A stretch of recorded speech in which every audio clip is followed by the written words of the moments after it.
Good afternoon. Welcome to Aarti Bajaj, producer, director, choreographer, in fact everything of an organization called Wild Dream Productions based in Gold Coast. Aarti, welcome to Indian News Link. It's a pleasure to have you with us. Thank you. You are going to talk to us about what you do, who you are, and about the forthcoming production Meera, which will be staged for the first time in New Zealand. Am I right? That's correct. Yes. Please go ahead. Please tell us something about yourself. Thank you, Venkatji, for having me, first of all, and thank you, New Zealand. Thank you, Auckland. What do I tell about myself?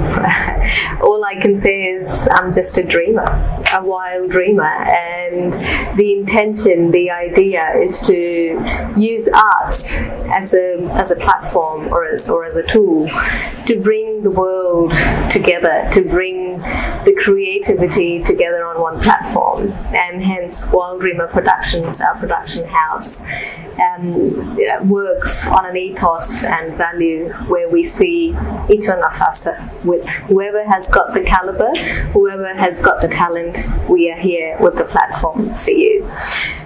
Yes, Venkatji, it's correct that Meera, the production, which is the first venture of Wild Dreamer Production, which we premiered on the Gold Coast last year, November 2018, to a houseful show, to a houseful crowd.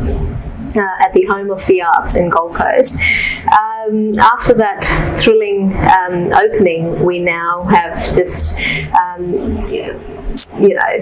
taken ourselves. We've come to Auckland for. What kind of a production is Meera? Is it a romantic one? Is it a lot of ethos in it? How would you describe the production? Because your settings and the video clips that we've carried portrays it as a mammoth production with a lot of acrobatics and all kinds of things in it.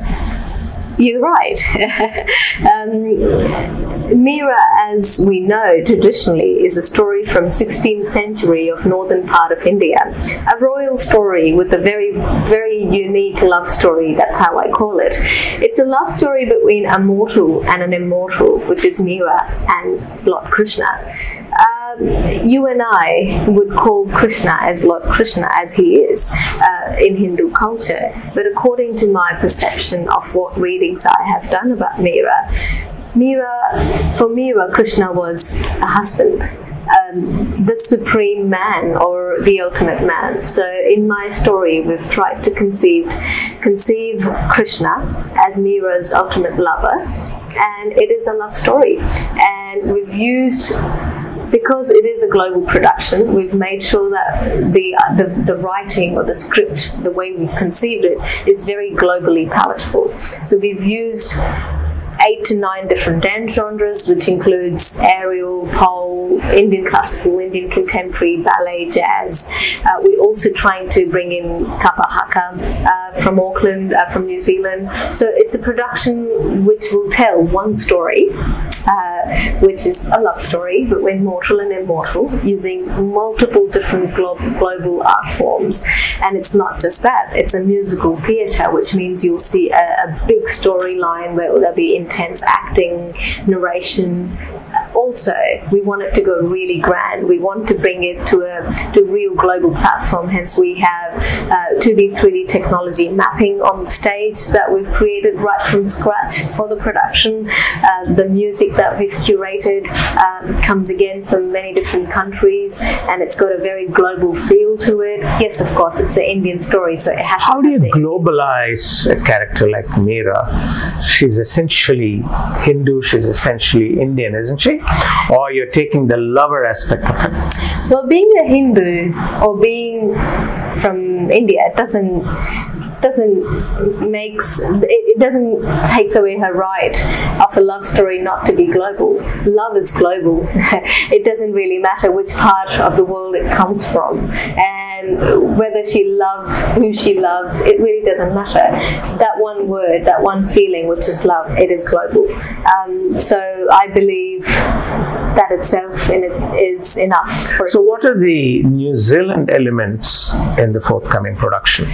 Well, one of the values, or one of the ambitions behind Wild Dreamer Productions is wherever we go, we source out the talent, we find out the local talent, all the people who are already into the arts industry, we collaborate with them to bring out the local people on that platform. So yes, we do have a little small select cast from Gold Coast, cast and crew, but the majority of the cast and crew is from your own Auckland. So be it the production manager or the technical staff or the admin staff, majority of the actors for the drama, majority of the dancers in the crew and in the production, they're all from your Auckland. I see. So, have you started? Have you made this choice of characters? Yes, yes. We had a huge turnout for the auditions that we had. What's the total complement of the crew here? Including the cast and crew, we're approximately hoping about 125 people altogether who would be part of Team Meera in New Zealand. And out of 125, how many will be the New Zealand content?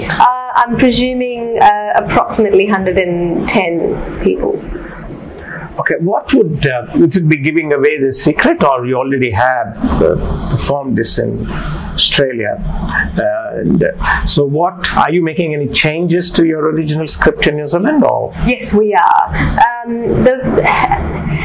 The journey of Meera in Gold Coast was completely different to the journey. Well, I shouldn't say completely different. It was different to compare to what we had in Gold Coast to what we're going to be doing in New Zealand.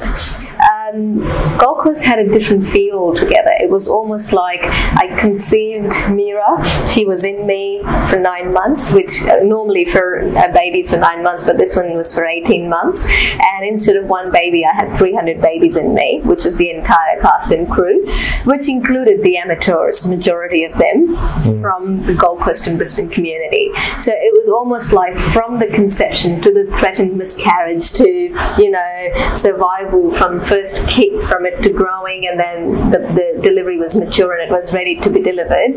That was the process that we had in Gold Coast, whereas now the baby's born. So Meera's born now. So going forward and coming to New Zealand, this baby's learned what works and what doesn't work, and you know, we've done more editing to the script. The last year we had a huge cast, and majority, as I said, was amateurs. This time we have more professionals from the industry, as well as aspiring actors who've been working towards the field of arts. So it's going to be more, I wouldn't say more ironed, but it will have a different feel altogether. Meera is the first major production? Yes, that's correct. The first one. And you haven't explained fully why you chose Meera, and there are so many other romantic characters and stories in India. Was there any particular reason why you chose Meera? Meera happened to me now 15 years ago. And when Meera happened to me, when I got introduced to the story, Meera has been portrayed back home in India and on many platforms, be it TV series or movies and stuff like that. I was part of a little TV series about 15 years ago. And when I first got introduced, and being a kalakar myself, an artist myself, I really wanted to bring this on stage. And the more I researched about it, I understood the necessity of this to be told in today's world. We have somewhere lost or misunderstood or kind of forgotten the real value and meaning of love. And I think this is the right time, this is the correct time to speak about Meera's love story. It tells you that love is beyond what you want or whether you can achieve or not. It's about just being in love. In in Gold Coast, where you've staged this, what kind of response you got from your audience? Was it any particular age group, or does it have a wider appeal? This question really excites me because in a houseful show, we had at least 70% were non-Indians, and that is what really excites me. It makes me feel that seeing that audience of all walks of life and all cultures, it just says that the ethos and the reason why we've created Meera as a globally palatable love story came to fruition, because it was a story that many who don't know about the story came to understand it, to feel it. So yes, we had people from all walks of life. From the video clips that you've sent us, we noticed that costumes are another major aspect of your production. Yes. Are they designed locally, or are they designed in Australia or from India, or where? Costumes were all made, custom made for each one of them from India. We located the material from one place, and then we have a couple of costume designers who did endless number of hours of work to do it, be it costume or jewelry. And the reason why we wanted to make it like an elaborate affair is one of the main aims is to make sure that we bring this. It's a self-funded project. It's a production house that started with just one woman army, and now we have so many wild dreamers who've come along to be part of this journey. I don't want to keep any stone unturned. I don't want to keep this affair any less than a Broadway or a West End. Oh yeah. Show. Do you reveal figures as to how much it costs? Yes, our first venture was $150,000 Australian dollars, the making of it. And how much is it going to cost here? Approximately the same. New Zealand dollars? Yes. Okay. So that includes everything, including the travel costs and costumes and... Well, I'm sure we'll come with some more hidden costs once we finish it. As they say with creatives, we kind of let go of the calculation when we're creating. We'll make sure that we try to keep our logical mind on as much as we can. So you said you made some changes to suit the New Zealand audience or the environment here. So does that make a major change in your musical, in all your choreography and other stuff? Well, we have done a lot of editing to suit the project that we want to take it further. With each step, we want to make it even better. So we've done that kind of editing, which really suits the production, where be it the story or the musical side, but also to suit the New Zealander side. We really want to bring haka into the production, and that will be our major change into the choreography of dancing. Again, in a theme, when you come and watch, you'll know it fits perfectly correct in that place. How many people were auditioned to choose 110 people in New Zealand? We had about 150 people who came across for our auditions at different platforms, and from that we took about 110 people. Oh, I see. Okay.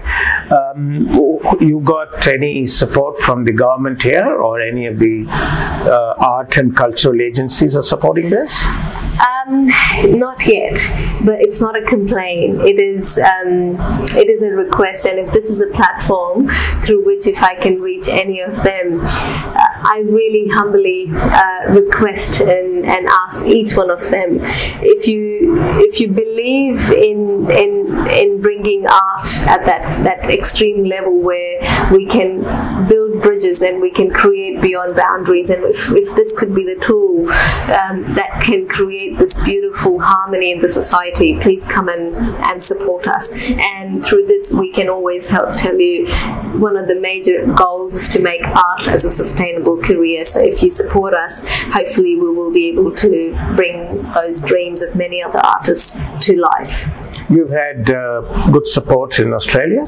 Yes, we did. I mean, not monetary. As I said, it was a self-funded project, but we had a very good, strong support from Bond University, which is one of the biggest private universities in Australia, and the entire marketing side and film and TV, the video, and all the beautiful videos that you see, all the amazing marketing stuff we had on social media and everything was taken care by the Bond University.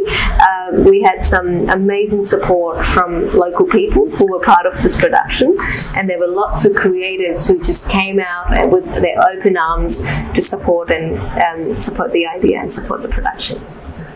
Before we conclude, tell us something about yourself, how you came into this performing art, and give your pitch to the New Zealand audience.